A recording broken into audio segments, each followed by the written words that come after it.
So I'm a labor economist. I work on questions about earnings, employment, inequality, opportunity, and economic mobility. And a lot of the research I've done since I received my PhD in 1999, it's actually been around technological change and skill demands and how that's affected people's ability to earn a good living, the type of work they do. And then a number of years ago, some co-authors and I, particularly Gordon Hansen of UC San Diego and David Dorn of the University of Zurich, became interested in the question of the labor market changes that were coming about because of the extremely rapid rise of China as a major manufacturing power. And that's the work I'm going to talk about today. So just to give you a little bit of context, this shows you the shares of world manufacturing exports for China, the US, Germany, those three leaders, and all other emerging economies. And you can see China here goes from basically zero to almost 20% of all world exports in the course of 35 years, which is just incredible. And most of that happens, by the way, from the mid-1990s forward. And you can especially see this kind of inflection point after 2000 when China joins the WTO, the World Trade Organization, and really kicks up the pace of its integration in the world and as a trading economy. And this is a remarkable achievement. And a lot of it is at least partially attributable to Deng Xiaoping, who after spending some time in exile, rose through the ranks and eventually became the chairman of the National Committee of the Chinese People's Political Consultative Congress, which is a long name, but means he was in charge.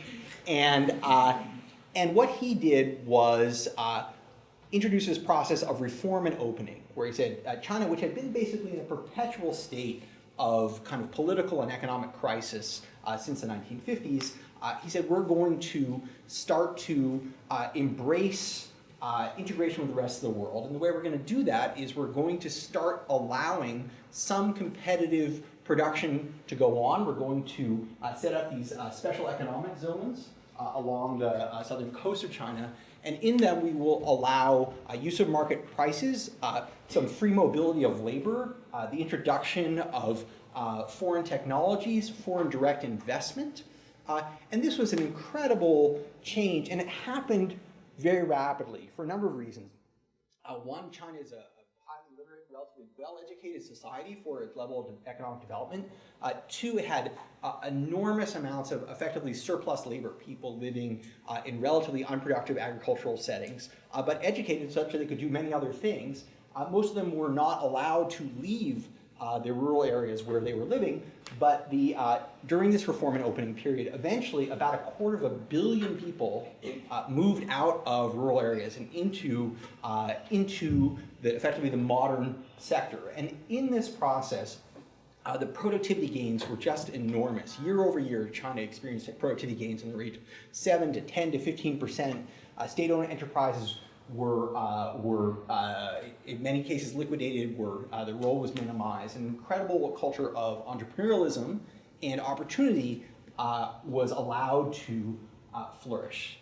And that is an incredible achievement. Before I talk any further about consequences for the United States, it's really important to emphasize that from a kind of a world historical perspective, this is what sort of one of the greatest welfare improving events of sort of the last millennium, right? To have a country go from a really high degree of poverty to enter the global middle class in the course of about 25 years, bringing about 400 million people out of poverty, only within China, but not limited to benefits within China, also creating a commodity boom that generated wealth in Central and South America. China has made investments throughout sub-Saharan Africa, many in countries where the West has been hesitant to engage. So this has been an enormously beneficial thing for overall world economic growth. It has done more to reduce world inequality in a very short period of time than any event of which we're aware. So before I talk about consequences for the United States, which is really my focus, I want to make it clear that that's a narrow lens relative to this very big picture. But it is the case, absolutely, that China's rise has had first-order effects on the United States. And one reason is the U.S. is China's largest trading partner. So our, on an annual basis, our imports from China are on the order of about $500 billion at this point. Also, the U.S. ran a very large trade deficit with China for a long time, meaning that, including currently, meaning that we're importing a lot more than exporting, so that also has specific effects. And there are many reasons to think that that's potentially a very good thing, but also potentially disruptive. So let me walk you quickly through the arguments for trade and the arguments a little bit why we might be concerned about it, and then walk you through some of the evidence of what has actually occurred and how it differs or comports with this sort of canonical theory. So trade is one of the benefits of trade is one of the big insights of neoclassical economics. David Ricardo, a Portuguese economist, introduced the notion of comparative advantage, that basically countries freely trading on one another, consenting adults, if you will, can both be better off from trading because trading allows them to each do what they do best, right? So if you're, let's say, an excellent engineer but a lousy cook, right? You can hire a cook and focus on your engineering, and that person who's a great cook can, not spend his or her time engineering. They can cook for you, and you both gain from trade by specializing in what you're good at, right? So there's many people, tend to think, well, if a rich country trades with a poor country, that's exploitation. That's generally not true. Trade is one of the ways that poor countries grow.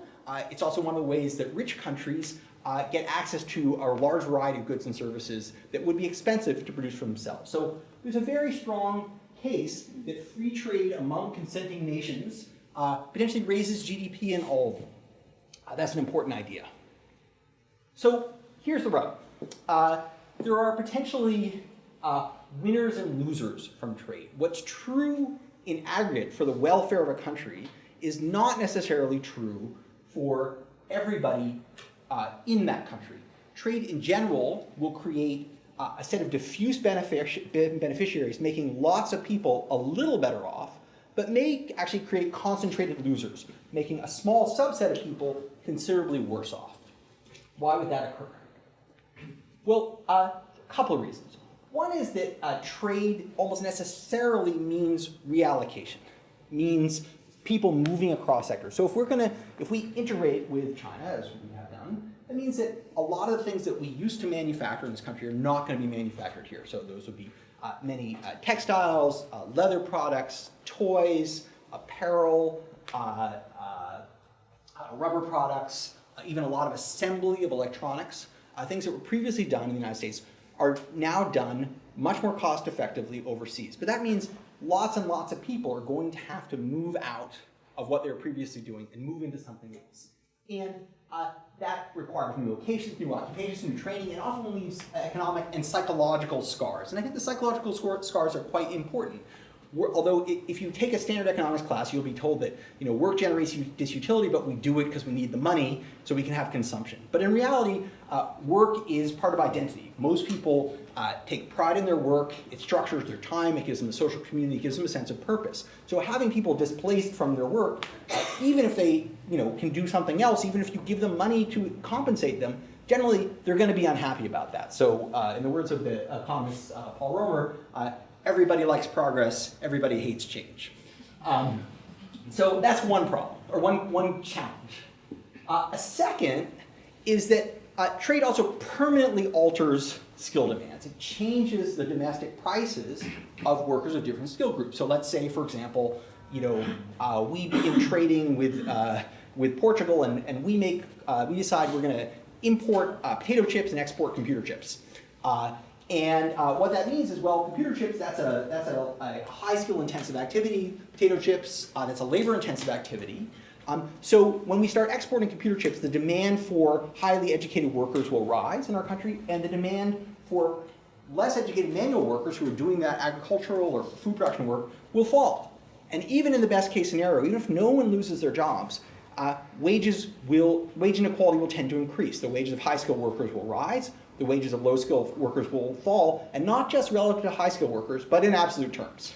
And so even in the best-case scenario, without much disruption, trade will tend to make broad skill groups better and worse off. And because we're a high skill intensive economy in the United States, most of the goods we export will be high skill intensive.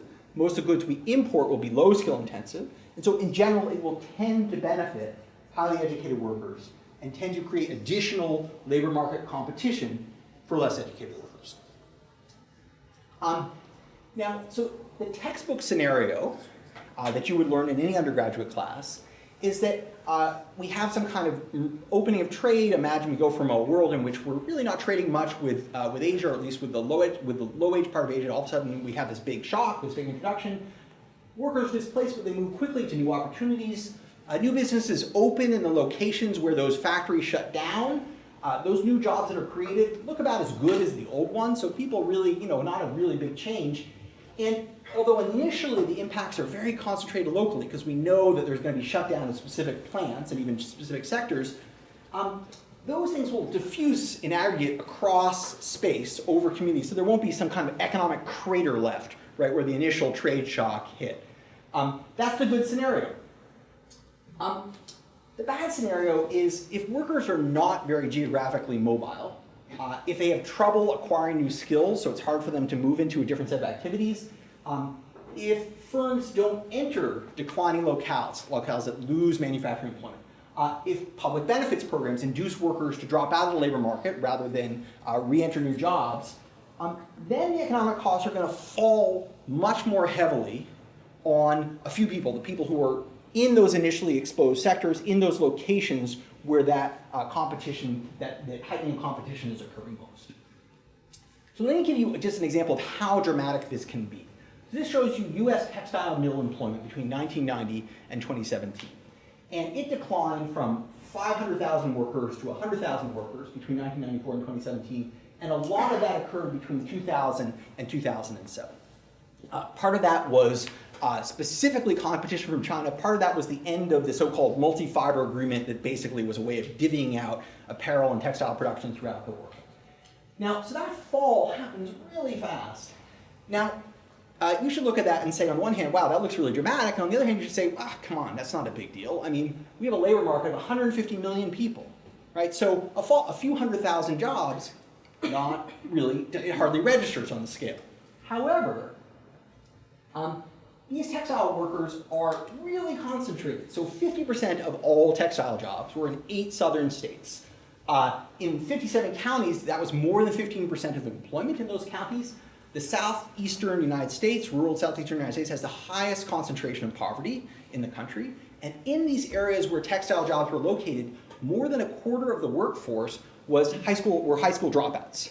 So these are not people who are going to readily move into a new set of activities. So even though 300,000 or 400,000 jobs really is quite small relative to the entire US, it's not at all small relative to the locations where that trade shock was particularly concentrated, right? So if I said you lost 400,000 grocery packing or pharmacy jobs, right? You say, well, okay, there's 3,000 counties in the United States, so maybe that's 10, 100 people per county, not that big a deal because it's grocery stores and pharmacies are everywhere.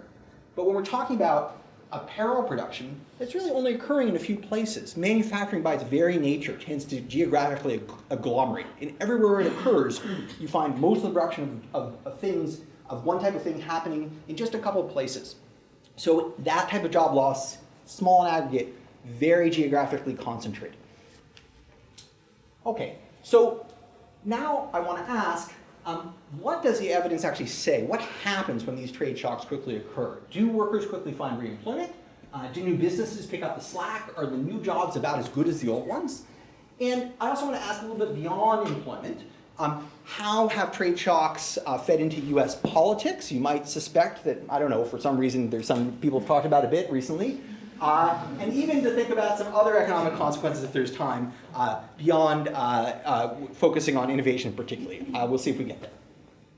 Okay, so first thing to know is, so this blue line roughly corresponds to Chinese import penetration into the United States. I won't define terms, just all you need to know is starts low, gets higher, accelerates after 2001. This shows you US manufacturing employment over this period, and as a share of all employment, and it falls from roughly 13% to about 7 or to about 9% over this period. And there is an acceleration of that decline as China's import penetration rises. Now, you shouldn't take that as causal evidence. They are actually causally related, but you still shouldn't take that as causal evidence, right? Is that distinction clear? The fact that they're correlated doesn't mean it's causal, doesn't mean it's not causal, but this is not sufficient evidence to answer that. But that's a pretty sharp decline. Now, you may be saying to yourself, look, I know that US manufacturing employment has been in decline since the end of World War II, right? So let's look at that. And that's true. So in 1943, 39% of all US employees, in 1943, at the end of the Second World War, almost 40%, 4 in 10 jobs were in manufacturing.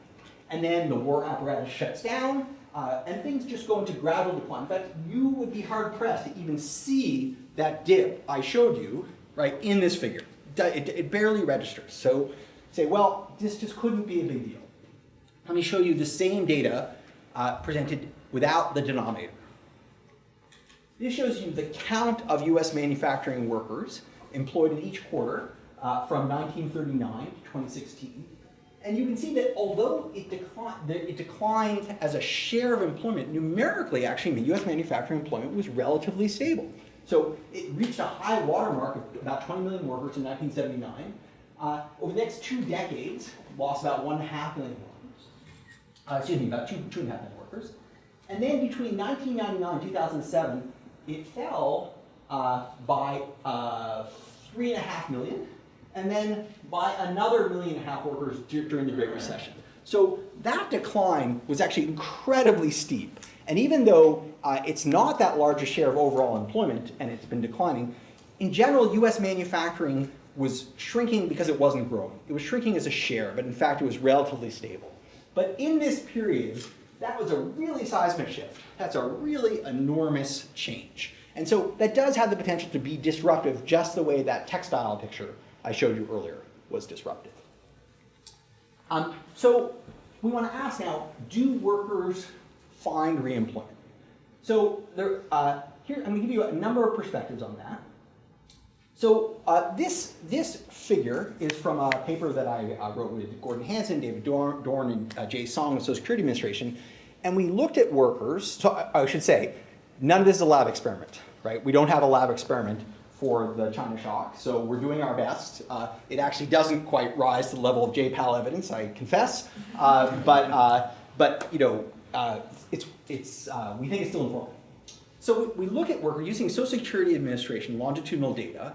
We look at workers who are between 1988 and 1991 employed in firms that are going to become exposed to rising China trade over the next 2 decades. So there are people who are working in textiles, or people working in apparel, there are people who are working in commodity furniture manufacturing, the kind of furniture that you buy at Target or Walmart, used to be made in the US. And then we ask, as trade exposure rises, as the employers where they're initially working face more and more foreign competition, what happens to them relative to other similar workers in manufacturing with similar earnings levels initially who are not in trade exposed sectors? The first thing that shows you is transitions. So this is excess job change, the number of firm to firm or firm to employment or employment to unemployment changes they make. So on average, we see kind of 1 to 2 extra job changes over the next 15 years for people who are exposed relative to otherwise similar people who are not working in trade exposed sectors. Now, that's not necessarily good or bad. Job changes, depends what happens, where they change to, right? The next thing shows you cumulative earnings losses. So again, this is relative to people who are otherwise similar but not in trade exposed employers.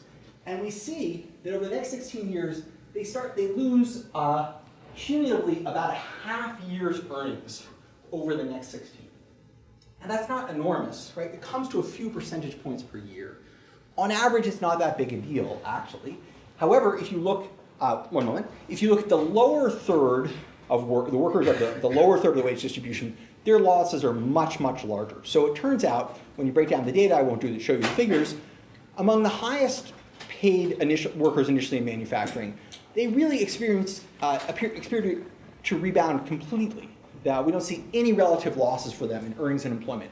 But as you move to people who are initially at a tenuous place in the wage structure, they tend to not rebound rapidly to this same set of shocks. Yes, sir? You said on the previous slide that it was a relative measure. That's correct. So it was zero. Zero meant that it was relative to the present average number of transitions? That's correct. Okay. Yeah, so that's excess transitions. Okay. Yeah, good. So they do experience some earnings losses. Now you may ask yourself, gee, how come this keeps getting bigger over 16 years? I mean, didn't they kind of adjust already? Shouldn't this have been a kind of like, shouldn't this be over by now? If they were at some firm closed down, why didn't they just move on to a new thing and whatever it was, just stay there? So this figure tries to answer that question by plotting the persistence of trade exposure at the worker level. So this is essentially the correlation between the trade exposure you experience at your initial firm and your trade exposure over the next 16 years, regardless of where you're employed. And you can see that correlation by construction is equal to 1 initially, and then it falls over 16 years to about 0.5. Now this green line what if after the very first firm they left, they moved to some sector that was not going to be trade exposed? They moved out of manufacturing or they moved into aircraft engine or something that was not going to face any competition. This shows you what the correlation would have been counterfactually. So anyone who moved, imagine they would just move them into a safe harbor. So you can see this is considerably lower than this one. What that tells you is that when people move, they tend to move into other sectors that are then also going to be trade exposed. So they keep transitioning, but they're not actually getting out of harm's way, probably because they don't have perfect foresight, probably because their skills are most useful in related activities. So part of the reason this accumulates over time is that workers are actually repeatedly in the wrong place at the right time. Okay, so are you gonna get to trade adjustment at some point? I'm not going to talk specifically about it during the talk, but you're welcome to ask questions on it as when we finish up.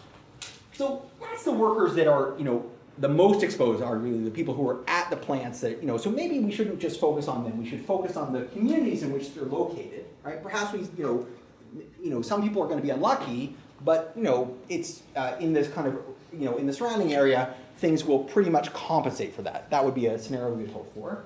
So we're going to ask whether new businesses kind of tend to pick up the slack in areas that lose manufacturing employment. So to do that, we're going to exploit the fact that manufacturing is extremely geographically concentrated. So this is a map of the United States, obviously. Sorry, I guess you knew that. And the colors correspond to the degree of trade exposure, the degree to which employment is in sectors that will become heavily dominated by China over the next 20 years. So furniture and fixtures, games and toys, children's vehicles, sporting and athletic goods, electronic components, plastic products, motor vehicle parts, computers. This is computer assembly, obviously not computer design. And let me say, these are not, if you think about these sectors, they're not a random set, right? They're labor-intensive activities. China's initial comparative advantage was in things that required, not highly trained, not highly educated workers doing repetitive precision work. Right, so China, people do excellent work at these products, but these are not highly educated sectors, either in the United States or in China. So we can use that variation by asking, let's look at the places according to what they were doing, let's say in 1980 or 1985, then let's look at the growth in Chinese import penetration by product category. Let's not just use what we observe, but let's look at what also happens in Europe and other wealthy countries and use the common component. So we say if all these countries start importing, leather goods and toys from China simultaneously, it's probably because China's gotten really good at it, right? Probably because they're making high quality, low cost, easy to access products. So we're going to use the sort of supply push component coming from China's rising productivity, rising quality. We're going to project that into these locales according to what they were doing initially, and then let's ask what happens in those locations relative to other parts of the US that are equally manufacturing intensive, but are not in the set of products in which China is gaining comparative advantage. So they're in much more skill-intensive, capital-intensive. So we've been talking about, aircraft, electronic design, machine parts, things like that. So here's what we find. Comparing the locales that are exposed versus not exposed, but have similar levels of manufacturing employment initially. This shows you the effect on manufacturing employment itself in the 1990s and 2000s. So roughly this says that every $1,000 increase in exposure per adult reduces manufacturing employment by about a percentage point. Exposure rose about $3,500, so several percentage points. Now, this is not surprising. Okay? It just says, look, manufacturing contracted in the locations where manufacturing was more exposed to trade. In fact, that kind of had to be true, right? So the question is not, did manufacturing decline, but what else happened? What else picked up instead? So this figure shows you sorry, this figure is sort of irrelevant. This shows you, oh no, I'm sorry, I apologize. This shows you the effect on manufacturing employment, and this shows you the effect on non-manufacturing employment, everything else. Right? And surprisingly, we don't see any compensating increase in non-manufacturing employment in the same locations, right? So they both decline a little bit. And in fact, if you look at the highly educated workers, they move out of manufacturing and into non-manufacturing a little bit. The less educated workers, they kind of fall out of both simultaneously. What's going on? Well, in all likelihood, people in manufacturing create demand for other activities. If they have, they go out to dinner, they use trucking services, they buy cars, and so when manufacturing declines, their incomes decline, their consumption declines, and so that has this kind of a spillover effect outside of manufacturing. Highly educated workers, if they lose a job, they're able to push their way in. Very likely this makes life harder for the less educated. So you say, well, what else are they doing? Well, surprisingly, a lot of them are going into unemployment, or more significantly, going out of the labor force altogether, meaning they're no longer reporting themselves as either working or looking for work. So in these locations, what we see is manufacturing declines, but we don't see the kind of rush of creative destruction leading to new economic activity in those locations, right? In those areas, things just kind of sag.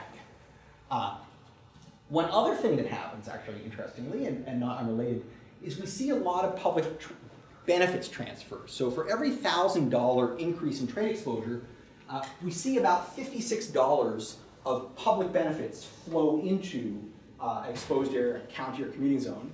Now, the question was asked about trade adjustment assistance.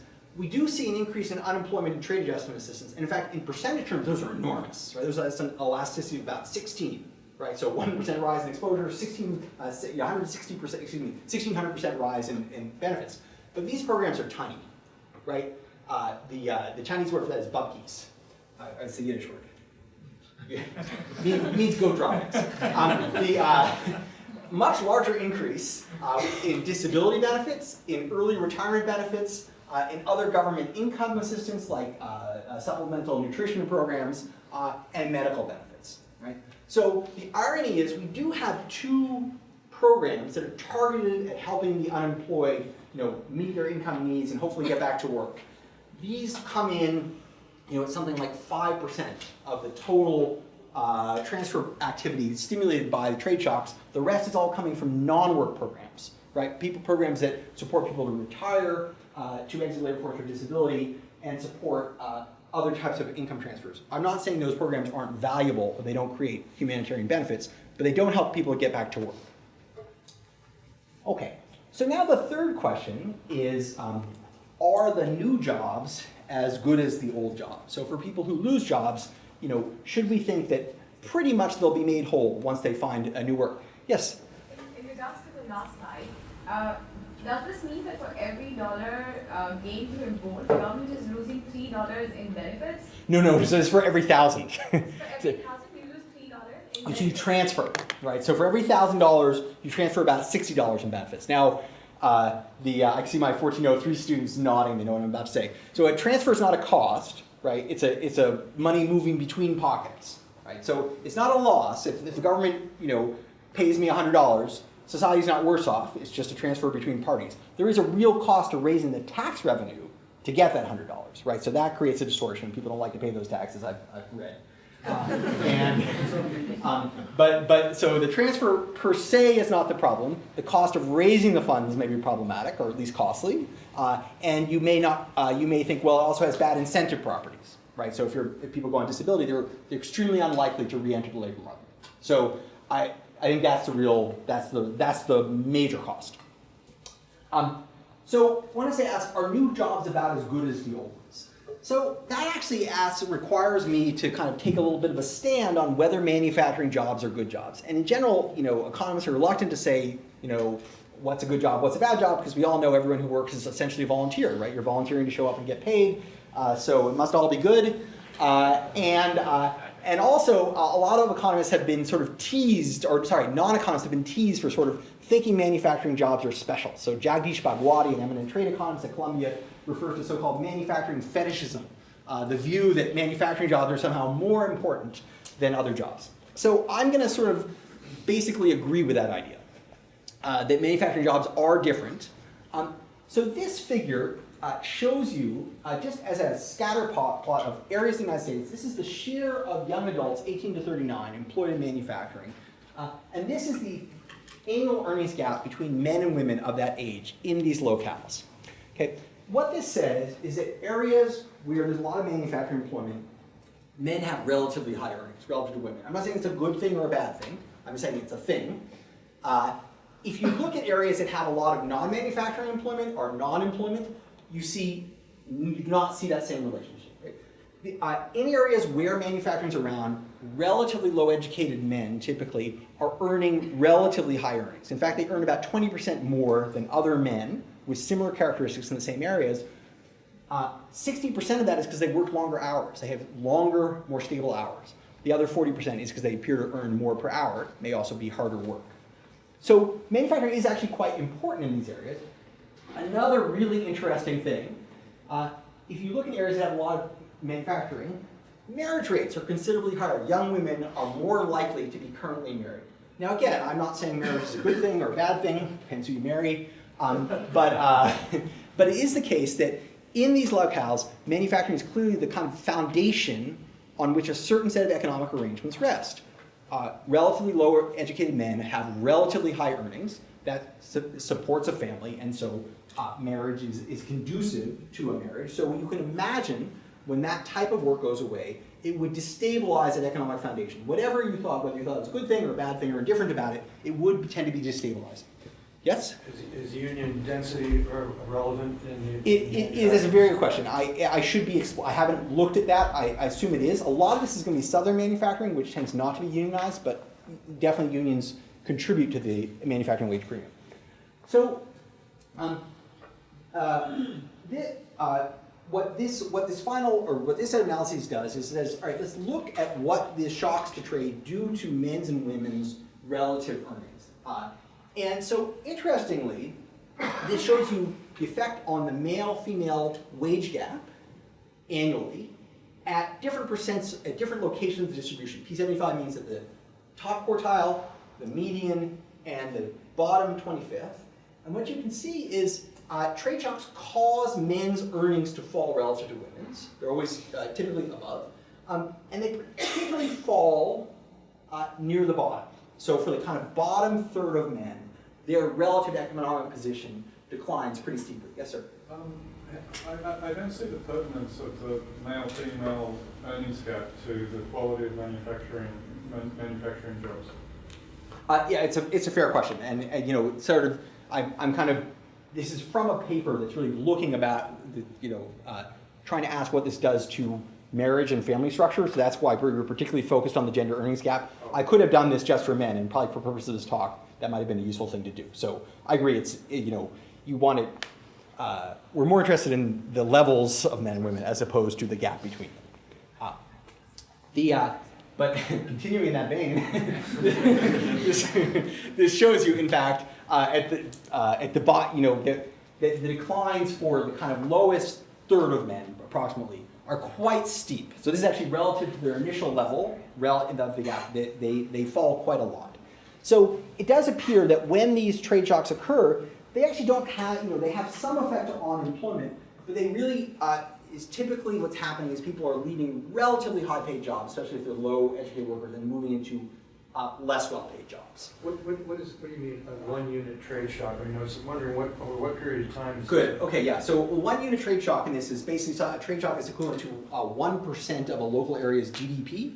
The average of that over this period would be about 2.5, right? So you can just, if you want to, you can multiply that by 2.5 to say what's... Over what period of time? It's a 2-decade period from 1990 to, oh, I'm sorry, just 1990 to 2007. Okay, so let me just leave that there. So another sign that people are fairly unhappy about this is to look at what happens to mortality in these same locations. And there's been recent very prominent work by Anna Steaton and Case of Princeton, sort of looking at the kind of rising tide of mortality among middle-aged adults. This focuses on young adults. And this shows you the differential death rate of men relative to women from a variety of causes: drug and alcohol poisoning, liver disease, diabetes, lung cancer, and suicide. And this is per 100,000 adults. And what you see is we do see a rise in male deaths among young adults, 20 to 39, from drug and alcohol, liver disease, diabetes, and lung cancer. These are all what we would call unhealthy deaths in the sense that they're likely to be self-inflicted. They're a result of abusive behavior. If you look separately by sex, coming to this gentleman's question, you can see that almost all of this is driven by men, and particularly the drug and alcohol poisoning. Now these numbers are actually small relative to all deaths. So among adults this age, there's about 270 deaths per 100,000 per year. So a rise of 11 even isn't that large. It's epidemic, however, relative to the prevalence of drug and alcohol related deaths at baseline. And it does suggest that people are having trouble or finding it challenging to adapt to this set of economic changes. One final piece of evidence on this, again, using the same strategy of looking at areas that are impacted by trade shock, is a pretty steep rise in the prevalence of children living in poverty. So on average, a one-unit trade shock, we see raising the fraction of children living in poor households by about 2 percentage points on a base of about 18%. So that's quite a steep increase. And that occurs across the board. It occurs in married households and single-headed households and other institutional arrangements. So one reason, it's typically the case that people who have to make a mid-career adjustment suffer more than the young.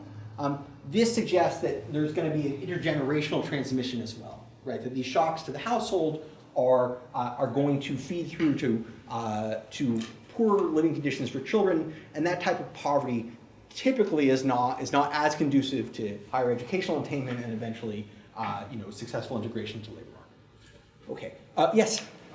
Do the error bars represent geographic areas, or? Well, they vary. So these are effectively the confidence intervals on the regression coefficients. So they reflect both geographic variance and precision and a variety of other things. But the fact that these whiskers don't cross the 0 point would suggest that they are not occurring by chance. I see I'm almost out of time. Okay, so I'm gonna leave out this point, and let me just talk very briefly about this point, which is politics. And so as you know, the US electorate has become a lot more polarized, particularly in the last 15 years. So this figure from the Pew Research Center shows you how Democrats and Republicans differ from one another. So this says, in 1994, 64% of Republicans were to the right of the median Democrat. By 2014, that was 92%. And similarly, for 70% of Democrats were to the left of the median Republican. In 1994, by 2014, that was 94%. That's a little bit of double counting there, but you get the idea. Similarly, if you ask these kind of loaded questions, like, poor people today have it easy because they can get government benefits without doing anything in return, you can see this divergence in agreement or disagreement between Republicans and Democrats. And that's true across a variety of questions. In fact, it's very interesting. It used to be that it was not as easy to predict people's response to one set of political categories based on others. So it used to be that if I asked you what you thought about clean water, that wouldn't tell me much about what you thought about taxation or gay marriage. That's no longer true. People's views have become much more clustered around these sort of ideological affiliations. So the paper that I referred to also with Doran Hansen, Covey, and Lacey, tried to look at this question, try to ask how trade exposure or shocks to areas had affected political attitudes and particularly voting patterns, first in the House elections between 2002 and 2010, and then eventually in the presidential elections. I'm just going to summarize his work. One of the funny things you come across when you start trying to do political economic analysis is the amazing structure of voting districts in the United States. So this is North Carolina District 12, often referred to as the most gerrymandered district in America. So this thing is about 100 miles long. And a representative who lives there, works there, is making a show. I said, if you drove down the interstate with both car doors open, you'd kill most of the people in my district. So that's how narrow this is. So the major challenge of this project, the first 2 years, was spent kind of matching economic geography to political geography.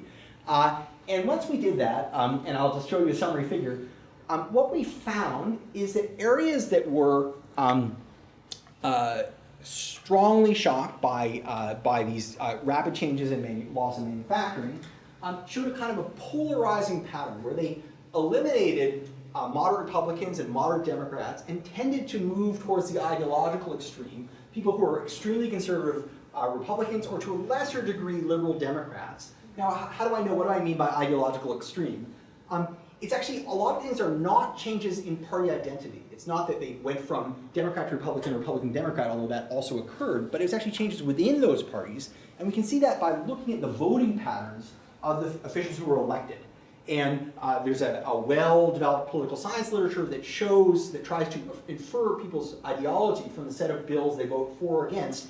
And we see a kind of ideological movement out of the center and into the tails. And interestingly, in areas that are majority, in voting districts that are majority white non-Hispanic, all the movement is to the right. In voting districts that are the complement of that set, not majority non-Hispanic, all the movement is to the left. Now, given the nature of gerrymandering, there's not an even distribution of districts. 88% of all voting districts are majority white non-Hispanic. Only 12% are not majority white non-Hispanic, and that is not obviously reflective of the population. So when those shifts hit, they put a lot more weight on the right than the left. Is that again 88% or what? White, actually, let me correct that. Yeah, that's correct. No, 84%, I'm sorry, are majority white non-Hispanic. Or what are? Of voting districts. Yeah. Mm-hmm. Even though, each voting district should represent the same fraction of the U.S. population. Yeah. Do you have a question? No. Okay. All right. So I'm out of time. So let me just. So you say, well, what about the rise of Donald J. Trump? And there's lots of speculation. In fact, this article from Slate used one of the figures from our paper. So the journalists were trying very hard to write our paper before we did. But there's a simple way to fix that. We just didn't share our data. It turns out that looking at the county level, you also see that areas who were particularly trade exposed they swung much more between 2008 and 2016 in the Republican direction than they had previously. And interestingly, so this figure from the Wall Street Journal based on a paper says, imagine we reduced imports by 10% or 25% or 50%. Now this is it's a notional exercise, right? It's a very different world when that occurs. And let's look at the Trump margin of victory and ask, would that have been affected if we had done these counterfactual reductions? So, Georgia, Arizona would not have been marginal. North Carolina, a 50% reduction would have been enough, according to our estimates, to put that in the Democratic column. And then Pennsylvania, Wisconsin, Michigan, these three states arguably were moved over the line by the trade shock. And of course, those three states were enough to be decisive. It would have been a different outcome had those three states gone the other way. So it does suggest this is not a huge effect, but it happened in the right places at states that were close enough to the margin that it really could have mattered quite a great deal. Okay, so let me conclude. What have we learned? labor market adjustment is slow and costly. Manufacturing employment appears different in some ways. It's one of the last places where not very highly educated adults get reasonably high and steady employment, high wage steady employment. The trade shock has affected US politics. And let me just leave this fourth point out. So just to summarize, China's rise has been fabulous for global welfare, right? So these costs in the US are concentrated, they're non-negligible, they happen to people who can least afford them, so we should take them quite seriously. At the same time, we should, on any global calculus, right, the weight is massively in the direction of this has been a very good thing. It's been a challenge for the US, there's no going back. In part, the China shock accelerated the inevitable. The US would not have held on to labor-intensive, less educated manufacturing forever. We're an expensive place to do business. It's also not likely to recur. China has developed. The next 2 decades are not going to look like the last 2 decades with no change in policy. The shock has definitely laid bare the labor market challenges that the US has been facing, including declining labor force participation and earnings of non-college adults. Another cost has been a loss of appetite for globalizations, something the US has led on historically since the end of the Second World War. I would say economists and policymakers were too sanguine about this free trade equals free lunch story, the idea that what's good for a country is good for everyone in a country. And trade is good for countries by and large. It doesn't mean it's good for everyone involved. It's likely or possible the next big shock will emanate from Silicon Valley. The next real type of job change, the type of rapid change in labor market conditions can come from automation and artificial intelligence more than from trade. A question we should be asking ourselves is whether we can be better prepared to accommodate the challenges that we will face should that occur. Happy to take questions.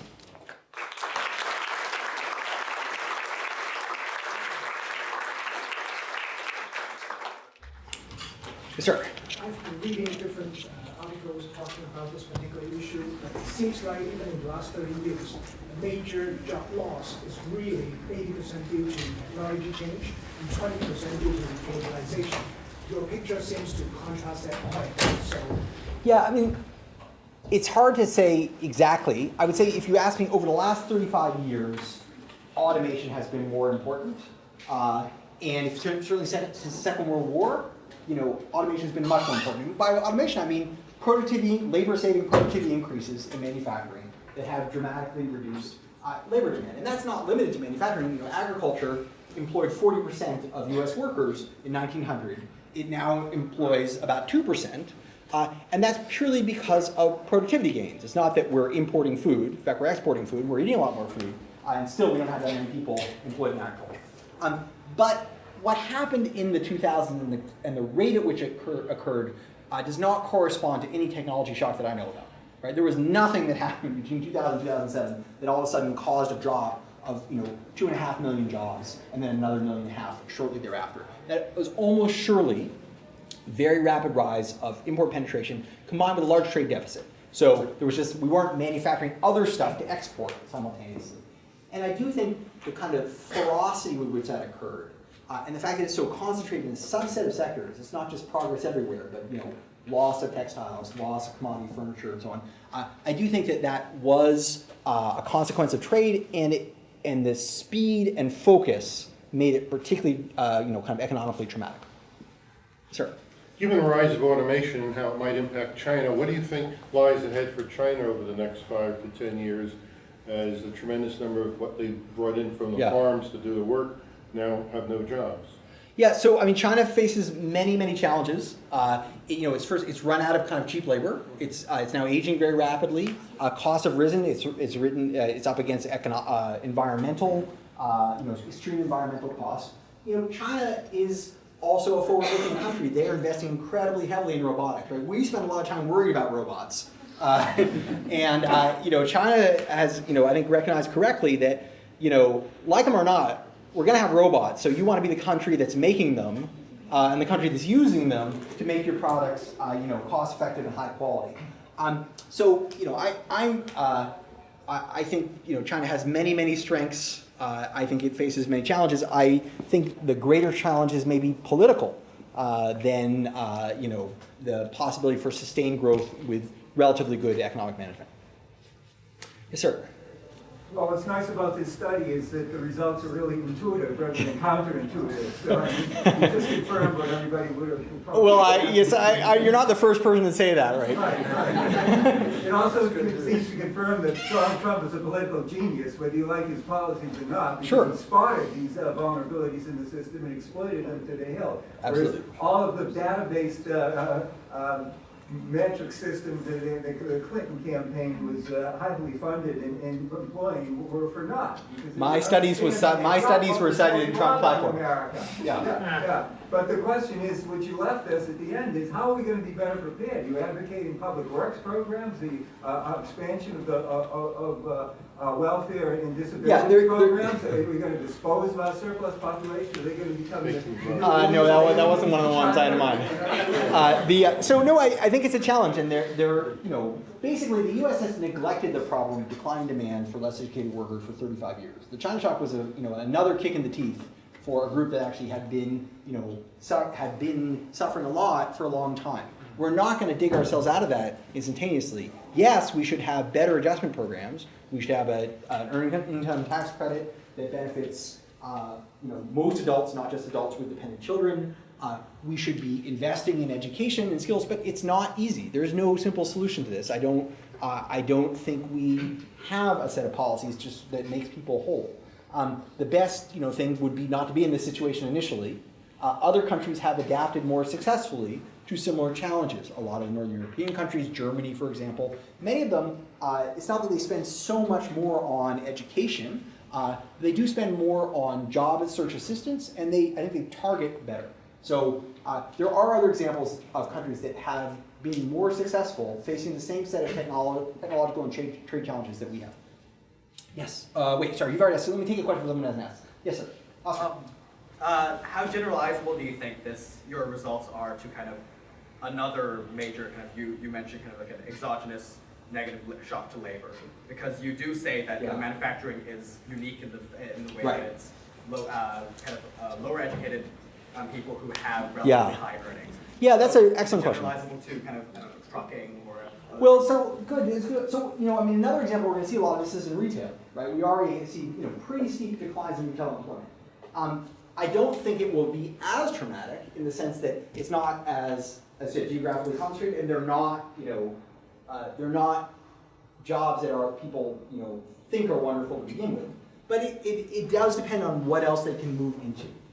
So I don't think it's going to arrive with the same kind of ferocity and the same geographic concentration. But it still is the case that we have the U.S. has around the second lowest labor force participation rates of prime age male workers in the OECD, in the EU, and that's pretty bad. Our economy has lots and lots of opportunities for highly skilled and educated adults. It's a great place to be, but it's not a very forgiving place for people otherwise. Yes, Kyle. Oh, from online. Yeah, we did have a couple of questions coming from the online audience. The one person was wondering how the trade shock has differentially affected men by race. It's a good question. I don't have really good evidence on that. I would say manufacturing is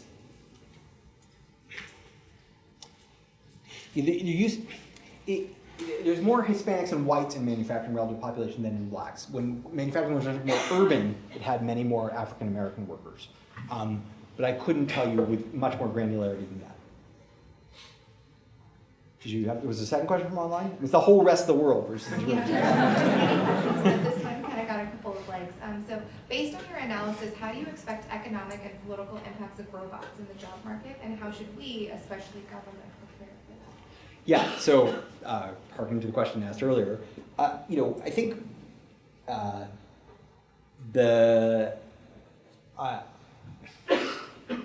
a great deal of this depends on how fast these things move, right? The rate of change is really consequential. That's why the trade shock was, in some sense, so much more traumatic than a lot of the automation talk. So, there are about 4 million people who are transportation drivers in the United States. Surely, 25 years from now, there'll be well under half that, perhaps a third of that, perhaps a quarter of that. If that occurs over 25 years, that's a manageable adjustment. Because, as activities go into decline, older workers, there's a natural attrition, people retire, they move out, younger people tend not to enter occupations that are contracting, so it's manageable. If it was announced that come July 5th, day after, Independence Day, there'll be no one driving vehicles for a living, right? That would be extremely traumatic. So a lot of this depends how that change occurs. Now we also need to recognize there's an upside, right? A very big upside. One is, of course, robotics will make us more productive. More stuff, more cheaply, better. Two, it'll improve life quality in the sense that many, unpleasant, dangerous, or demanding tasks will be done by machinery.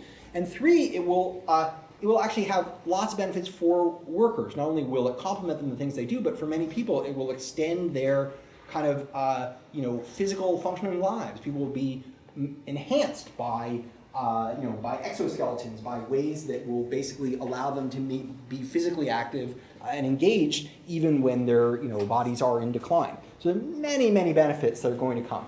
But I do think it will be a challenge to adapt, and really how this rate of change is the thing that's probably most consequential and the thing that we have the least sense of, right? There was a long time when I could have told you that almost nothing's happening, but that time has passed. So many questions. Yes, sir. And then you. A few words on whether the shadow economy has changed, particularly in the labor market for the lower educated workforce. Sorry, the shadow economy, you mean? Has changed and in any way expanded to compensate for jobs, but it's not showing up. Oh, sure. So people engage in informal employment. Yes. I see. I mean, there's some of that, certainly. Some of that would be illicit, and some of that would just be not on the book. So, illicit would be, the drugs trade and so on. I don't think we don't, so by its very nature, we tend not to have good records of this. I think my read of literature is that it's a fairly marginal, it's not that large and it's not that economically prosperous, right? So, in many countries we have, in Brazil, almost half of employment is informal employment, and that's a very big part of the economy. In the U.S., informal employment, my sense is, as a share of economic activity, it's small. I don't know I don't know how much it's changed. I'm Canadian, and we've actually used it as a policy tool. We've tried to expand it during severe recessions. You mean like self-employment? Illicit direct trade. Canada is really progressive. Yeah, truthfully, he's right. Okay. Yes. I was just. I'm sorry. The lady behind you. Sorry. So given that the China shock has disproportionately affected men, particularly white men, while women and minorities in the same time period have had really significant labor market gains, I'm wondering if you could speak to why the loss of this one group has had such a disproportionate political consequence. Politically or economically? Political. Oh, politically. I'm